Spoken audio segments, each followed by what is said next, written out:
During the deadliest war in history, Britain and the Allies stand against the Axis powers. Nazi Germany has unleashed a new kind of warfare, swift, dynamic, and merciless. It's coordinated by radio communication sent in sophisticated codes, which the German High Command believe to be unbreakable. But far from the front lines, in a quiet corner of England, a secret operation is underway. Thanks to brilliant minds, cutting-edge technology, and tireless persistence, the communications of the Axis powers are being revealed, generating intelligence that could win the war for the Allies. These secrets are protected by the highest security classification, Ultra. The British Empire is the last major power fighting Nazi Germany. The British Isles are exposed to constant air attack and are utterly dependent on supplies arriving by sea. In this critical hour of the war, codebreakers at Bletchley Park continue to unravel the Enigma codes used by the German Army and Air Force. But they are unable to crack the formidable Enigma codes used by the German Navy. In the North Atlantic, German U-boats are sinking merchant ships bound for Great Britain at an alarming rate. Without the food and fuel they carry, British resistance will crumble. Through summer and autumn of 1940, the number of British merchant ships lost to U-boat attack mounts steadily. In October, convoy SC-7 from Nova Scotia, Canada bound for Liverpool, England, loses 20 of its 35 merchant ships. U-boat crews nicknamed this period the Die glückliche Zeit, the happy time. At the current rate, Britain's industrial output will soon come to a halt, and its people will begin to starve. For British codebreakers at Bletchley Park, the stakes have never been higher. U-boat operations depend on radio messages, to coordinate their searches, report convoy sightings, and to gather as wolf packs, as they close in for the kill.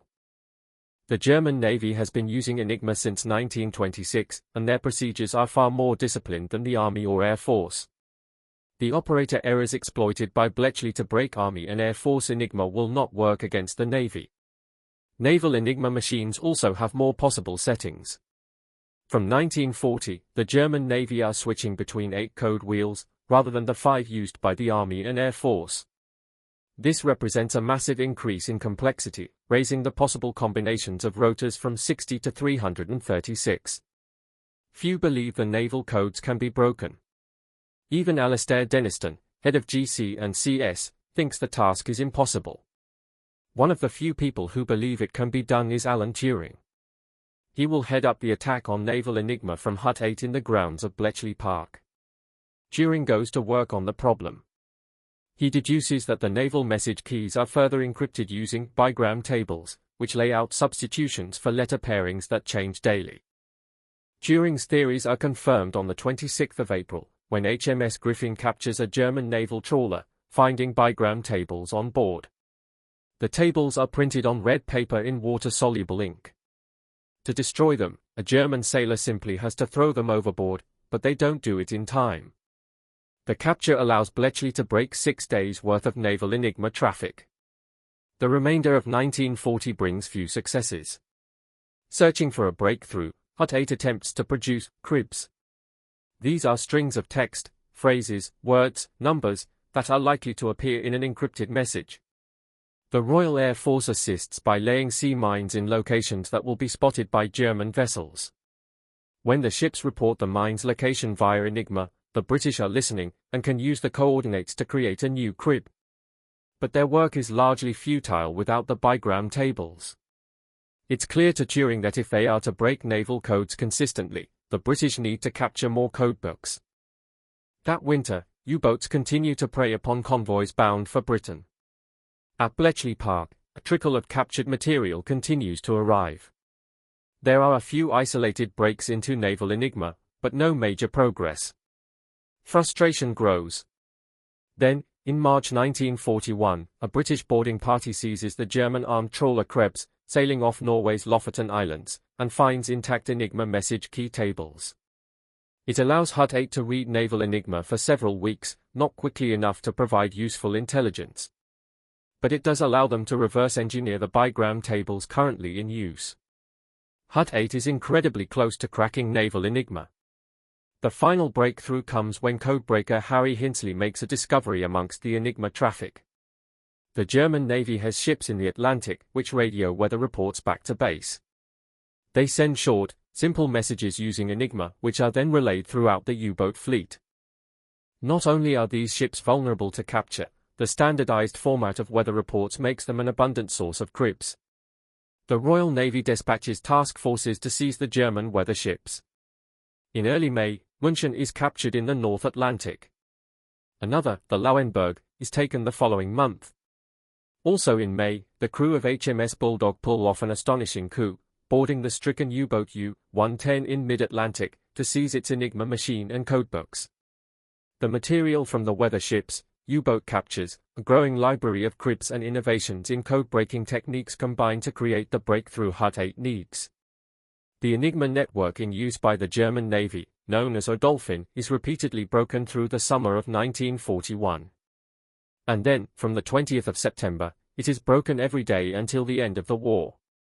Intelligence from Naval Enigma gives advance warning of U-boat attacks, allowing the Allies to reroute convoys. It's a critical factor in reducing attacks on merchant shipping. Between March and June 1941, U-boats had destroyed 282,000 tons of shipping every month. In July 1941, the shipping lost to U-boats drops by more than half to 120,000 tons a month, and just 62,000 tons by November. Britain's Atlantic lifeline remains open, for now the brilliant minds at Bletchley Park have successfully unraveled Enigma. But tighter German procedures and the complexity of naval Enigma have made the old pencil and paper techniques obsolete. The codebreakers must find new methods to keep up with the Axis. The solution is mechanical, and it comes from one of Bletchley Park's most brilliant minds. Alan Turing had been recruited to the government code and cipher school in 1938, at the age of 26. At Bletchley Park his eccentricity is legendary. He cycles to work in a gas mask to ward off hay fever, chains his teacup to the radiator to stop it being stolen, and at the outbreak of war he buried his savings in a secret location, which he subsequently forgot. But his genius is undeniable, and his work and life story will resonate well beyond the war and into the 21st century. Whilst working at Cambridge in the 1930s, he had conceived of what would come to be known as a Turing machine, a theoretical super typewriter that could automatically solve any given problem using preset algorithms. He was further inspired by the work of the Polish codebreaker Marian Rejewski, who had developed an electromechanical device called the Bombe. This machine searched through possible Enigma wheel orientations to uncover message settings. Building on this prior work, Turing conceives of a new machine, the Bombe. This new design will be able to crack the Germans' most sophisticated wartime Enigma codes. The first model, called Victory, had been installed at Bletchley on the 18th of March 1940. Whilst several variations will be designed during the war, the typical bomb stands 2 meters tall, weighs about a ton, and contains 19 kilometers of wire. Its rotating drums can mimic the operation of several Enigma machines, and a single bomb is capable of hunting through 17,576 possible Enigma settings in little more than 10 minutes. Although Turing's design functions as intended, it provides too many possible solutions, known as stops. Each stop has to be checked until the correct solution is found. It takes too long. And time is critical. The longer it takes to break an Axis Enigma message, the less useful its contents are. The problem is solved by Gordon Welshman. He devises an add-on board that reduces the number of stops by taking advantage of the Enigma plug board's reciprocal nature. That is to say, if S is plugged into D, then D is plugged into S. This circuit, called the diagonal board, eliminates vast numbers of false positive results, and it can be easily retrofitted to Turing's design. Designed and built in the middle of a war, the Bombe is an astonishing achievement, and a major milestone on the road to modern computing. It allows Allied codebreakers to keep pace with the conflict, cracking Enigma codes at the volume required to uncover the enemy's plans, across land, sea, and air, on multiple fronts. By the end of 1941, Bletchley is equipped with 6 bombers. 6 more are added the following year, with more machines moved to outstations around England. Eventually, there will be around 200 bombers in the UK decrypting Enigma codes. The machines require a large workforce to operate them. From the 24th of March 1941, this workforce is provided by the Women's Royal Naval Service, known as the Wrens. Operating bombers is exhausting and repetitive. They are noisy and reek of machine oil, and their complex moving parts require constant maintenance. The Wrens must operate them with utter precision to ensure the results are accurate. Once the correct settings have been found, messages can be deciphered using the British equivalent of Enigma, the Type X machine, modified to mimic its German counterpart. Although the bombers save countless hours of manual work, each message is just a single piece in an ever-changing jigsaw puzzle, full of abbreviations, code names, and technical jargon. The job of unraveling German communication still falls to the codebreakers, supported by a growing team of skilled translators and analysts. As the war heats up in North Africa and the Med, Bletchley Park analysts are able to provide a series of important insights into enemy plans. In March 1941, codebreaker Mavis Lever spots something odd amongst the Italian Navy radio traffic, a string of encrypted text that contains not a single letter, L. Since an Enigma machine cannot encode a letter as itself, she deduces that an Italian Enigma operator has sent a test signal, using just the letter L. This message allows Lever to uncover the wiring of the machine's rotors. Further messages deciphered by Lever uncover Italian plans to attack British ships off the Greek coast. This intel leads to the Royal Navy's first major victory in the Mediterranean, when they ambush Italian ships at the Battle of Cape Matapan, sinking 3 heavy cruisers and 2 destroyers. 2 months later, Bletchley Park decrypts assist in locating the battleship Bismarck, pride of the German Navy, in the North Atlantic. The Royal Navy is able to close in and sink the Bismarck on the 27th of May. The codebreakers have given British military planners unprecedented insight into their enemies' communications and intentions. It is the greatest coup in the history of signals intelligence. For the first time, British military intelligence gives it the designation, Ultra. But, on its own, it's not enough to blunt the German war machine. Britain needs allies. British ultra-intelligence is among several sources that warned Stalin of an impending German invasion in the summer of 1941. To no avail. German forces advanced deep into the Soviet Union. In their wake, SS units engage in the systematic murder of thousands of civilians, particularly Jews. Bletchley picks up their messages. To publicly raise these killings risks letting the Germans know their codes have been broken. But British Prime Minister Winston Churchill decides to speak out, revealing the scale of Nazi war crimes to the world.